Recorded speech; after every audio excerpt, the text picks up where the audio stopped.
Mighty ప్రేక్షకులకు నమస్కారం. నేను మీ దివాకర్ శర్మ.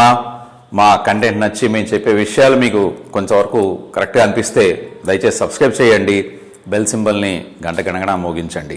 నేను మా కెమెరామ్యాన్ ఇప్పుడే జస్ట్ భోజనం చేసి వచ్చాము. భోజనం చేస్తుండగా ఒక ఆలోచన వచ్చింది, అది వెంటనే మీతో పంచుకోవాలని చెప్పి వెంటనే ఈ వీడియో చేయడం జరుగుతుంది. మేము తిన్నటువంటి ఆహార పదార్థాల్లో కూరగాయలు, టమాటాలు, ఉల్లిపాయలు, పచ్చిమిరపకాయలు, చిక్కుడుకాయలు, ములక్కాళ్ళు, బెండకాయలు ఇలాంటివన్నీ కూడా ఎక్కడి నుంచి వస్తాయి? మనకి ఒక రైతన్న దయ వల్ల వస్తున్నాయి. ఒక రైతు రోజంతా శ్రమిస్తే మనకి ఇలాంటి కూరలు చక్కగా మనం రకరకాల రుచికరంగా చేసుకుని వాటిని తినగలిగే భాగ్యం మనకు కలుగుతోంది. ఎక్కడో ఏ రైతు పండించాడు, ఏ మహానుభావుడు పండించాడో మనకు తెలియదు. అది ఆంధ్రప్రదేశ్లో అవ్వచ్చు, తెలంగాణలో అవ్వచ్చు, మహారాష్ట్రలో అవ్వచ్చు, లేకపోతే రాజస్థాన్లో అవ్వచ్చు, ఎక్కడైనా అవ్వచ్చు. ఎక్కడో ఉన్న రైతు తన శ్రమనంతా క్రోడీకరించి విత్తనం వేసి దాన్ని మొలకెత్తించి దాన్ని సాగు చేసి ఆ పంటని మనకి ఫలాలుగా అందిస్తుంటే మనం చాలా చక్కగా లొట్టలేసుకుంటూ బాగుంది బాగాలేదు లేకపోతే ఇలా విశ్లేషణ చేసుకుంటూ మనం తింటూ కాలాన్ని చక్కగా గడుపుతున్నాం. కానీ ఆ పండించినటువంటి రైతు పరిస్థితి, ఆ పండించిన రైతు జీవితం ఎలా ఉందనేది ఏ ఒక్కరికి స్ఫురణలోకి రావట్లేదు. ముఖ్యంగా రాజకీయ నాయకులకి, ప్రభుత్వంలో అధికారంలో ఉన్నటువంటి వాళ్ళకి. ఈ అధికారంలో ఉన్నటువంటి వాళ్లతోటే ప్రాబ్లం అంతా కూడా. ఎందుకంటానంటే ఆ మాట, భారతదేశానికి 1947లో స్వతంత్రం వచ్చిన తర్వాత ఈ క్షణం వరకు రైతు పేరు తీసుకోకుండా, పేదవాడి పేరు తీయకుండా, మహిళల పేరు తీయకుండా, ఎస్సీ ఎస్టీ బీసీ వర్గాల వాళ్ళ పేర్లు తీయకుండా, వికలాంగుల పేర్లు తీయకుండా రాజకీయవాదులు ఎవరూ కూడా ఎలక్షన్కి వెళ్ళలేదు. మీరు చూసుకోండి, డేటా చూసుకోండి. కావాలంటే మీరు ఖచ్చితంగా డేటా పరిశీలించిన తర్వాతే కామెంట్ రూపంలో నాకు తెలియచేయండి నువ్వు చెప్పిన తప్పురా అని. రైతు పేరు తీయకుండా ఎలక్షన్కి వెళ్ళినటువంటి నాయకుడు లేడు, పార్టీ లేదు. ఏ రైతు కష్టాలు తీరుస్తామని చెప్పి ఇప్పటివరకు ప్రభుత్వంలో గద్దెనెక్కారో వాళ్ళు ఎంతో ఆర్థికంగా ఉన్నతమైన స్థితికి, అంటే ఎవరు ఊహించలేని, ఎవరు కనుక్కోలేని స్థితికి వెళ్ళిపోయారు. కానీ రైతన్న మాత్రం అలాగే ఉండిపోయాడు. ఏ ప్రభుత్వం, ఏ రాజకీయ నాయకుడు, ఏ కొత్త పార్టీ వచ్చినా సరే ఓకే వీళ్ళైనా నాకు మంచి చేస్తారేమో అన్నటువంటి పాపం ఒక ఆశతోటి తన జీవితాన్ని అలా వెల్లడిస్తున్నాడు. తరతరాలుగా రైతు జీవితం అలాగే ఉండిపోయింది. అయితే నాకు ఒక ఆలోచన ఎప్పటి నుంచో ఏంటంటే, నేను చాలామంది నా మిత్రులతో చాలా సందర్భాల్లో చర్చించాను. వాళ్ళంతా కూడా నీ ఐడియా చాలా బాగుందిరా, కానీ ఇది ఏ ప్రభుత్వం ఇంప్లిమెంట్ చేయడానికి ఒప్పుకోదు. ఎందుకు ఒప్పుకోదంటే, రైతు బాగుపడిపోతే, అంటే రైతు తన ఆర్థిక పరమైనటువంటి ఆ స్టేజ్ని, ఆ స్థితిని దాటిపోతే, అంటే ఆర్థికంగా తను బలోపేతమైపోతే ఇంకెవరి మాట వినడం. ఈ రాజకీయ నాయకులు చేసే శుష్క వాగ్దానాలని అసలు పట్టించుకోడు. నాకు ఇది కావాలని డిమాండ్ చేసే స్థితికి వస్తాడు. ఇది చేస్తేనే నీకు ఓటేస్తానటువంటి ఒక దృఢమైనటువంటి పరిస్థితికి వస్తాడు. అలా రానివ్వకుండా చూడడమే రాజకీయ నాయకుడి యొక్క వ్యూహం. బయటికి ప్రత్యర్థులుగా కనిపించేటువంటి రాజకీయ పార్టీలన్నీ ఏకమై పన్నేటువంటి వల. ఏ ప్రభుత్వాన్ని తీసుకోండి, ఏ పార్టీనైనా తీసుకోండి, రైతుల విషయానికి వచ్చేటప్పుడు చాలా కామన్గా ప్రవర్తిస్తారు.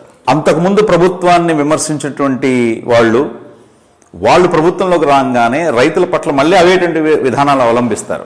ఎన్ని రైతు పోరాటాలు మనం చూసామండి దేశవ్యాప్తంగా. కానీ ఏ ఒక్క పోరాట ఫలితం ఎన్ని రైతు కుటుంబాలకు చేరింది?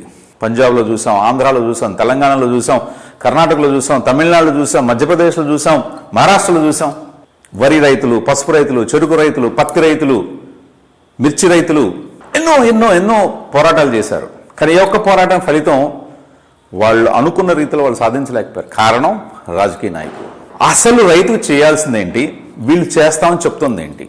రైతు రుణమాఫీ ఏ మాత్రం ఉపయోగమైనటువంటి వాగ్దానం, ఏ మాత్రం ఉపయోగం లేనటువంటి చర్య. చంద్రబాబు నాయుడు గారు రైతు రుణమాఫీ పెట్టాడు, అటు కేసీఆర్ గారు రైతు రుణమాఫీ పెట్టారు, ఇంకా దేశంలో అనేక రాష్ట్రాలు అనేక మంది ముఖ్యమంత్రులు రైతు రుణమాఫీ చేశారు. ఏం ఉపయోగపడింది?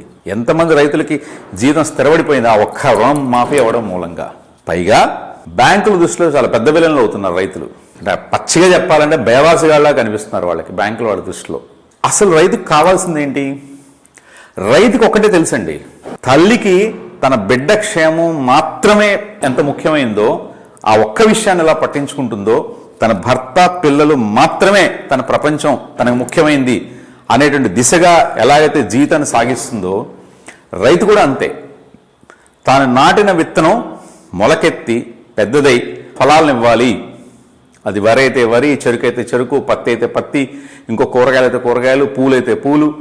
ఏదైతే తను ఆశించి విత్తనం నాటుతాడో అది సఫలీకృతమై తన చేతికి ఫలాలు అందాలి, అమ్ముకోవాలనేటువంటి ఒక ఉన్నతమైన, ఒక పవిత్రమైనటువంటి ఆశయంతో అతను తన దైనందిన జీవితాన్ని గడుపుతాడు. ఒక ఉద్యోగస్తులాగా లంచం కోసమో లేదా ఒక మంత్రిలాగా కమిషన్ల కోసం అతను పనిచేయడు. కేవలం తను నాటిన మొక్క పెద్దదై అది ఫలితాన్ని ఇచ్చి ఎంతో కొంత తనకు కూడా లాభపడితే చాలనుకుంటాడు, కానీ నాకు ఎంత లాభం కావాలని కోరుకున్నటువంటి మహా మనిషి రైతు. భగవంతుడి స్వరూపం మనం ఎప్పుడైనా మనిషి రూపంలో చూడాలి అనుకుంటే చాలా మంది రైతుల్లో చూడొచ్చు. ఇది నిర్వివాదాంశం. నేను అనేక మంది రైతులను చూశాను. కాళ్ళకి దండం పెట్టడం, వాళ్ళకి పాలాభిషేకం చేయడం అనేది చాలా తక్కువ విషయం. దిక్కుమాల సినిమా యాక్టర్లందరికీ కూడా మీరు పాలాభిషేకాలు చేస్తున్నారు. దిక్కుమాల క్రికెటర్లందరికీ కూడా లక్షల కోట్లు గడిస్తున్న క్రికెటర్లందరికీ కూడా మీరు పాలాభిషేకాలు చేస్తున్నారు. కానీ ఏ ఒక్కడు కూడా ఒక్క రైతును కూడా సరిగ్గా పలకరించట్లేదు. ఇప్పటికీ దైనందిన జీవితం గడుపుతున్నటువంటి ఒక వర్గం ఏదైనా ఉందంటే అది రైతు వర్గమే.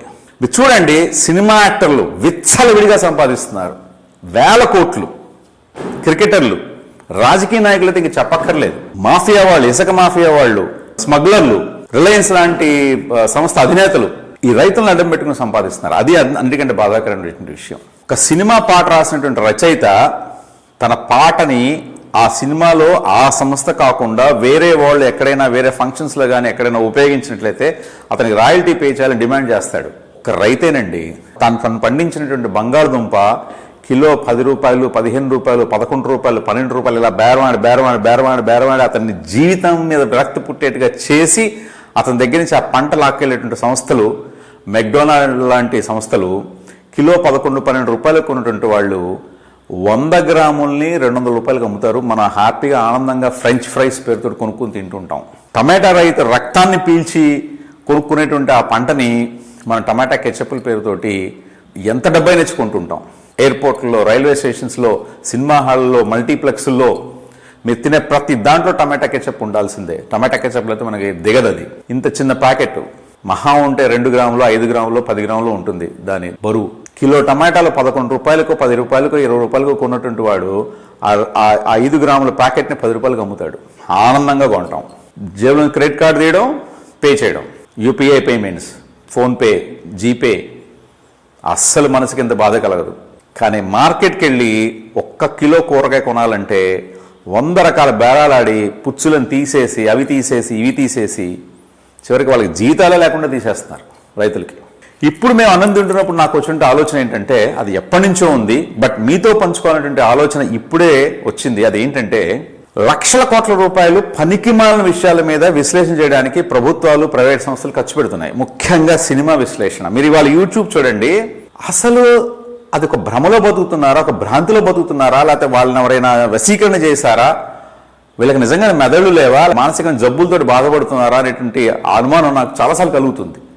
ముఖ్యంగా క్రికెట్, సినిమాలు, వీటికి విశ్లేషణ. మీరు క్రికెట్ మ్యాచ్ జరుగుతున్నప్పుడు చూడండి, ఆ బాల్ ఎలా వెళ్ళిందో దాన్ని ఒక గ్రాఫిక్స్లో తీసుకొచ్చి ఇలా పారాబోలా అవన్నీ కూడా చూపిస్తారు. ఈ డిగ్రీలో వచ్చింది, అంత యాంగిల్లో వెళ్ళింది, ఇంత హైట్లో ఎగిరింది. అసలు వీళ్ళమ్మ కడుపు మాడ, అసలు వీళ్ళని ఏమనాలో కూడా నాకైతే అర్థం కావట్లేదు. అలాగే సినిమాలు, అది కంప్లీట్ కల్పితం. అక్కడ హీరోయిన్ ఒక 16 ఏళ్ల అమ్మాయిని బామగా చూపిస్తారు, ఒక 60 ఏళ్ల బామ హీరోయిన్ గా చూపిస్తారు, ఓ 70 ఏళ్ల ముసలాన్ని కుర్రాళ్ళ చూపిస్తారు, అతని పక్కన 16 ఏళ్ల అమ్మాయిని హీరోయిన్ గా పెడతారు. ఎంత కల్పితం కదా, మనం చేసిందే కదా, యాదృచ్ఛికంగా జరిగింది కాదు కదా. దీనికి ఇంత విశ్లేషణ దేనికి? పెద్ద సెట్ వేసి ఓ సుమ లాంటి యాంకర్ని పెట్టి ఓ రాఘవేంద్రరావు, చిరంజీవి, అశ్విని దత్తులు అందరూ కూర్చుని అదేదో జగదేగుడ తిలక్ సుందరి సినిమా అప్పుడు అలా జరిగింది, ఆ చేప నోట్లో దారం పెట్టాము, వీళ్ళ మొహాల మండ, వీళ్ళని ఏమనాలి అసలు? ఆ విశ్లేషణలో 10వ వంతు ఖర్చు పెడితే రైతు కుటుంబం ఎంత ఆనందంగా బతుకుతుంది, దేశానికి ఎంత ప్రగతి, ఎంతటి ఆదాయం. రైతుకు మీరు సన్మానాలు చేయడం మూలంగా రైతు కుటుంబానికి ఏం పెద్దగా ఒరిగేదేం ఉండదండి, దేశానికి ఎంత ఉపయోగం. అది మన ఆర్థిక జీడిపి పెరుగుతుంది, మన ఎక్స్పోర్ట్స్ పెరుగుతాయి. ఇంత విశ్లేషణ క్రికెట్ మ్యాచ్ చూస్తున్నప్పుడైతే నా రక్తం సలసల కాగిపోతుంది. ఇంత విశ్లేషణ అవసరమా? ఒక సినిమా తీసిన తర్వాత ఆ సినిమా హిట్ అయితే ఎందుకు హిట్ అయింది, ఫ్లాప్ అయితే ఎందుకు ఫ్లాప్ అయింది, అంత విశ్లేషణ అవసరమా? అయిపోయింది 3 గంటల సినిమా, అదే పెద్ద దండగా అనుకుంటుంటే మళ్ళీ దాని మీద విశ్లేషణ. ఆ రోజు చిరంజీవి గారు షూటింగ్ లో నాకు వంకాయ కూరేసి పెట్టారు, ఆ హీరోయిన్ తోటి ఇలా అన్నారు, వాళ్ళ ఇంట్లో ఇలా జరిగిందిట, చిరంజీవి గారిని చూడంగానే అతని డైలాగులు ఏంటండి ఇది? అసలు ఎక్కడికి వెళ్ళిపోతున్నాం అసలు మనం? ఓ చదువుకోని వాడు, రిక్షా వాడో, లేకపోతే ఒక ముసలం 3 కాళ్ళ ముసలమ్మో సినిమాలకు అట్రాక్ట్ అయిందంటే అర్థం చేసుకోవచ్చు. కానీ చదువుకుని ఉన్నత విద్యలు అభ్యసించినట్టు ఐఏఎస్, ఐపీఎస్ లాంటి వాళ్ళు కూడా, బ్యాంకర్లు సినిమాలకు అట్రాక్ట్ అవ్వటం ఏంటండి? మీ సినిమాల్లో మీ హీరో చేసే ప్రతి పని పొలంలో నా రైతు చేస్తాడు. అది రియల్గా చేస్తాడు. మీ సినిమా వాళ్ళు నటిస్తారు. ఆ ఒక్క టేక్ చేయడానికి అతను కనీసం ఒక 10-15 సార్లు అతను చేయాల్సి వస్తుంది. కానీ రైతుకి అవకాశం లేదు. తెల్లవారుజామున 5 గంటలకి నెలలో దిగితే తేలుగుట్టినా పావు గుట్టినా కిమ్మనకుండా కూర్చోవాలి. అతను ఆ పంట వేస్తేనే అతనికి వచ్చే సంవత్సరానికి ఆదాయం. ఇన్ని కష్టాలు పడ్డా కూడా పంట చేతికి వస్తున్న గ్యారంటీ లేదు. కేంద్ర ప్రభుత్వం ఫసల్ బీమా యోజన, ఆ బీమా యోజన, ఈ బీమా యోజన, రాష్ట్ర ప్రభుత్వాలు రైతు సంక్షేమ నిధి, అది 100 రకాల ఎంటర్టైన్మెంట్లతో గుప్పిస్తారు. కానీ ఏ ఒక్క రైతుకి అవి ఎంతవరకు వెళ్తున్నాయో ఎవరికీ తెలియదు. రైతు కష్టాన్ని దళారీలతో ప్రారంభించి రాజకీయ నాయకుల వరకు జలగలా పీల్చేస్తారు. ఈ రాష్ట్రంలో, ఈ దేశంలో ఉన్న ప్రతి ఒక్క పౌరుడికి తెలుసు. కానీ మనకి పొద్దున్న లేవగానే రామ్ గోపాల్ వర్మ మాటలు వినాలి. అసలు రామ్ గోపాల్ వర్మ లాంటి వాడి వీడియో చూడటం అనేది చట్టరీత్యా నేరం అని ప్రభుత్వాలు ఎందుకు చెప్పట్లేదు నాకు అర్థం కావట్లేదు. ఒక్క రోజు కూడా రైతు గురించి మాట్లాడినటువంటి రామ్ గోపాల్ వర్మ సరే కనీసం సినిమా అయినా సరే అసలు ఎలా అర్హుడు అసలు సమాజంలో బతకడానికి? సరే సొల్లంతా ఆపరా బాబు, నువ్వు ఏం కావాలో చెప్పు అని ఎవరైనా అడిగారు అనుకోండి, నా దగ్గర ఆన్సర్ చాలా రెడీగా ఉంది. ప్రతి 15-20 కిలోమీటర్లకు కోల్డ్ స్టోరేజ్ కట్టాలి. అది ఎంత కెపాసిటీ అనేది ఆ చుట్టుపక్కల ఉన్నటువంటి ఏరియాల్లో ఏ రకాల పంటలు పండుతున్నాయి, ఇక్కడ ఎన్ని ఎకరాల సాగు భూమి ఉంది, ఎంతమంది రైతులు ఉన్నారు, దాని మీద విశ్లేషణ చేసుకుని అది నిర్ణయించుకోవచ్చు. అది 300 టన్నుల కెపాసిటీయా, 500 టన్నుల కెపాసిటీయా, 1000 టన్నుల కెపాసిటీయా, 10,000 టన్నుల కెపాసిటీ అనేది దాన్ని బట్టి నిర్ణయించుకోవచ్చు. ప్రతి 15 కిలోమీటర్ల పరిధిలో విస్తీర్ణంలో ఒక కోల్డ్ స్టోరేజ్ కడితే వచ్చే లాభం ఏంటంటే రైతుకి మీరు భిక్షగాని చేయక్కర్లేదు. అతని పొలం ఖరీదులో 40% కానీ 50% కానీ అతనికి రుణం ఇస్తే అతని పంట వచ్చిన తర్వాత అతనికి ఎక్కడ కావాలని అక్కడ అమ్ముకునే హక్కునిచ్చి మీరు ఇచ్చిన అప్పుని జమ చేసుకోవచ్చు. అతనికి రుణమాఫీ అక్కర్లేదు. మీరు అడగండి, కావాలంటే ఏ రైతుని పిలిచి అడగండి, ఇలా అనుకుంటున్నాను నీకు రుణమాఫీ కావాలి, ఇది కావాలని అడగండి, ఏది వాళ్ళు ఆప్ చేసుకుంటారో మీరే చూడండి. అప్పుడు ఏమవుతుందంటే రైతుకు వెసులుబాటు ఉంటుంది. ఆ పంట వచ్చిన తర్వాత అతను అంబానీకి అమ్ముకుంటాడా, అదానీకి అమ్ముకుంటాడా, అమ్ముకోమనండి. కానీ అప్పిచ్చిన ప్రభుత్వం కానీ బ్యాంకులు కానీ వాళ్ళ రుణాన్ని వాళ్ళు జమేసుకోవచ్చు. అమ్ముకోలేకపోయాడు, కనీస మద్దతు ధరతోటి మీరు కొనాల్సిన బాధ్యత ప్రభుత్వం మీద ఉంది. ఎందుకంటే పంట వేస్ట్ అవడం అనేది అసలు రాజకీయ నాయకులు ఆడేటువంటి ఒక వికృతమైన క్రీడలో ఒక భాగం. మనం చాలాసార్లు టీవీల్లో పేపర్లో చూస్తుంటాం. టమాటాలను పారబోసిన రైతులు, బంగాళదుంప పారబోసిన రైతులు, ఉల్లిపాయలు పారబోసిన ఏ రైతు ఎప్పుడు అలా చేయడండి, వాళ్ళు రైతులు కాదు, పేటీఎం బ్యాచ్. మీకు దమ్ముందంటే సిబిఐ ఎంక్వైరీ వేయించండి, ఇది నిరూపించబడుతుంది. ఏ రైతు పారేయడండి, ఏ తల్లి ఏ తండ్రి తన బిడ్డని ఇష్టమైన అలా పారేయడో, ఏ రైతు కూడా తను పండించిన పంటను నేలపాలు చేయడు, నీళ్లపాలు చేయడు, నదుల పాలు చేయడు, సముద్రం పాలు చేయడు. ఇది నాటకం ఆడిస్తుంది, రాజకీయ నాయకులు ఆడుతుంది. అక్కడ కూర్చుని రైతుల వేషంలో ఉన్నటువంటి వాళ్ళంతా పేటీఎం బ్యాచ్. అమ్ముడు పోకపోతే ఏడ్చుకుంటూ ఉంటాడు కానీ దాన్ని నాశనం చేయడు. అసలు నాశనం చేసేంత పంట మన దగ్గర ఎక్కడుంది? ఇందాక మనం చెప్పుకున్న ఉదాహరణలో మెక్డొనాల్డ్స్కి వెళ్ళినా, లేకపోతే పిజ్జా హట్కి వెళ్ళినా, సబ్వేకి వెళ్ళినా, అక్కడ మీరు తినేటువంటి బర్గర్లు, పిజ్జాలు ఇవన్నీ మైదాలే కదా. ఎంత కన్జంప్షన్ ఉంది? మీరు ఒక రెస్టారెంట్కి వెళ్ళి బిర్యానీ తింటే దాంట్లో వాడే కార్న్ఫ్లోర్, మసాలా దినుసులు ఇవన్నీ కూడా వ్యవసాయ ఉత్పత్తులే కదండి. అదేమన్నా చైనా వాడు తయారు చేసే ప్లాస్టిక్ ఐటమ్సా? ఇంత పంట సరిపోవట్లేదు, జనాలకి ఖరీదు పెరిగిపోతుంది, రైతులకి గిట్టుబాటు లేదు, రైతులకి గడవట్లేదు అనేది ఎలా వస్తుంది అసలు? అంటే ఈ రెండు ఎలా లింక్ అవుతాయి? రెండు విరుద్ధమైనటువంటి, పరస్పర విరుద్ధమైనటువంటి ఈ సమాచారం ఎలా సింక్ అవుతుంది? సో తేడా ఎక్కడుందంటే ప్రభుత్వాల్లో ఉంది. ప్రభుత్వం కనీస మద్దతు ధర అనేటువంటి అంశాన్ని నిష్పాక్షికంగా, నిజాయితీగా అమలు పరిచినాడు రైతుకి భద్రత. రైతు భరోసాలు, సొల్లు కబులు చెప్పే కేసీఆర్ చెప్పేటువంటి మాటలు ఇవేవి కూడా రైతుకు పనికి వచ్చేవి కాదు. అతనికి నీళ్ల సదుపాయం కల్పించాలి, రుణమాఫీలు చేయక్కలేదు, ఏం చేయక్కలేదు, బోర్వెల్ వేసుకోవడానికి డబ్బులు ఇవ్వాలి, ట్రాక్టర్లు కొనుక్కోవడానికి డబ్బులు ఇవ్వాలి. ముఖ్యంగా బ్యాంక్ అధికారుల్ని ఒక చర్నాకోలు తీసుకుని మానిటర్ చేయాలి. రైతు పట్ల అవినయంగా ప్రవర్తించిన, అవిధేయంగా ప్రవర్తించిన ఒళ్ళు చీరేస్తానని చెప్పి బ్యాంక్ అధికారులకి మీరు స్పెషల్ ఇన్స్ట్రక్షన్స్ ఇవ్వాలి. ప్రభుత్వంలో ఉన్నటువంటి ఏ పార్టీ అయినా సరే. రైతు వ్యవసాయంలో ఎటువంటి సమస్యలు ఎదుర్కొంటున్నాడు, ఏ రకమైనటువంటి అతనికి సాంకేతిక సహకారం అందిస్తే అతను ఇంకా వృద్ధిలోకి వస్తాడు, ఇంకా మంచి పంటలు వేస్తాడు, ఎక్కువ అధిక దిగుబడి వస్తుంది అనేది చేయాల్సిన బాధ్యత ప్రభుత్వాలది. క్రికెట్ మ్యాచ్ల మీద, సినిమాల మీద అనాలిసిస్ చేస్తుంటే చోద్యం చూస్తూ కూర్చుంటారా? అదే టెక్నాలజీ ఉపయోగించి ఇప్పుడు ఆర్టిఫిషియల్ ఇంటెలిజెన్స్ కూడా వచ్చింది. ఆర్టిఫిషియల్ ఇంటెలిజెన్స్ ఉపయోగించి ఆ నేలలో ఏ సంత సారం ఉంది, అందులో వ్యవసాయం ఏ పంటకి అనుకూలంగా ఉంది, ఇలాంటి అంశాలన్నింటినీ మనం విశ్లేషణ చేసుకోవక్కర్లేదా? చేసుకోవాల్సిన అవసరం లేదా? చేయాల్సింది అది కాదా? ఏ హీరోయిన్ ఏ చీర కట్టుకుంది, ఏ హీరోకి ఎంతమంది ఫ్యాన్స్ ఉన్నారు, ఇవా మనం చేయాల్సిన విశ్లేషణ? ఏ హీరో ఎంతసేపు జిమ్ చేస్తాడు, ఏ హీరో ఎంతమంది తిరుగుతాడు, ఏ హీరోకి ఎంతమంది పెళ్ళాలు ఉన్నారు, ఏ హీరో ఎన్ని ఇళ్ళు కట్టాడు. ఓ సినిమా హీరో తన చెల్లెలకి పండక్కి వెళ్ళి కానుకిస్తే అదో పెద్ద సెన్సేషనల్ న్యూస్. మీ ఇంట్లో చెల్లెళ్ళు లేరా, మీరు కానుకలు ఇవ్వలేరా? ఓ సినిమా హీరో వాళ్ళ అమ్మకి కాళ్ళకి దండం పెడితే అదో పెద్ద సెన్సేషన్. ఏం బతుకులు, మనం బతికేది కూడా బతికేనా? కరోనా రానివ్వండి, సునామీ రానివ్వండి, ఇంకో ప్రళయం రానివ్వండి, ఇంకో ఏదైనా సరే ప్రకృతి విలయం కానివ్వండి, మనం ఉండలేంది అన్నం లేకుండా. ఆ అన్నాన్ని ఇచ్చే రైతన్నకి మనం నిజంగా ఒక కృతజ్ఞత చెప్పేటువంటి పద్ధతి ఏంటంటే, ముఖ్యంగా చదువుకున్నటువంటి వాళ్ళు సాఫ్ట్వేర్ ఇంజనీర్లు దయచేసి మీ సాంకేతిక పరిజ్ఞానాన్ని ఉపయోగించి బ్రహ్మానందంతో మీమ్స్ పెట్టడం కాదండి, ఉపయోగించి రైతన్నకి సాంకేతిక విలువలతో కూడినటువంటి సమాచారాన్ని అందించండి. వర్షం ఎప్పుడు పడుతుంది, వర్ష సాంద్రత ఎంత ఉంటే నీ పంట ఎంత దిగుబడి వస్తుంది, ఎటువంటి ఎరువులు వాడాలి, నువ్వు వాడే ఎరువుల్లో నాణ్యత ఉందా లేదా, ఏ ల్యాబొరేటరీలో టెస్ట్ చేసుకోవచ్చు, ఇలాంటి సమాచారాన్ని అందించండి. ఆదివారం వస్తే పిల్లల్ని తీసుకుని దిక్కుమాలి సినిమాకి వెళ్ళకండి, ఒక పొలం దగ్గరికి వెళ్ళి అక్కడ రైతు పడుతున్న కష్టాలను చూపించండి. పిల్లలకి చిన్నప్పటి నుంచే మనం ఇటువంటి సమాచారం, ఇటువంటి మనస్తత్వాన్ని వాళ్ళకి అలవాటు చేయాలి.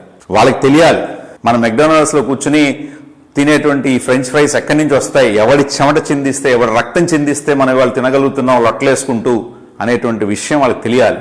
మీ విజ్ఞానాన్ని, మీ విచక్షణని, మీ వివేకాన్ని ఉపయోగించి రైతుకి విశ్లేషణాత్మకమైనటువంటి సమాచారాన్ని అందించడంలో మీ వంతు పాత్ర మీరు పోషించండి. ఎందుకంటే మీరంతా చదువుకున్న వాళ్ళు.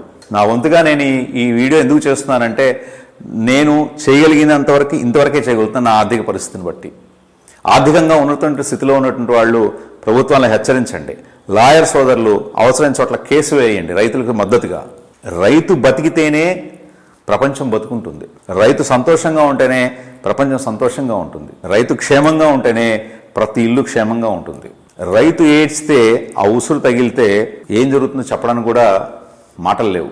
సో ఫ్రెండ్స్, ఇక నుంచి క్రికెటర్లపైన, క్రికెట్ మ్యాచ్లపైన, సినిమాలపైన, సినిమా నటులపైన జరిగేటువంటి విశ్లేషణల్ని ఖండించి మీ వంతు ప్రయత్నంగా ఇటువంటి విశ్లేషణలన్నీ వ్యవసాయం మీదకి ప్రభుత్వాలు దృష్టి మరలించే విధంగా మీ వంతు ప్రయత్నాల్ని మీ పద్ధతిలో, మీకు తగినటువంటి రీతిలో, మీకు చేతనైనటువంటి పద్ధతిలో దాన్ని ప్రభుత్వాలకి సమాచారాన్ని అందించవాలని వేడుకుంటూ థ్యాంక్ యూ.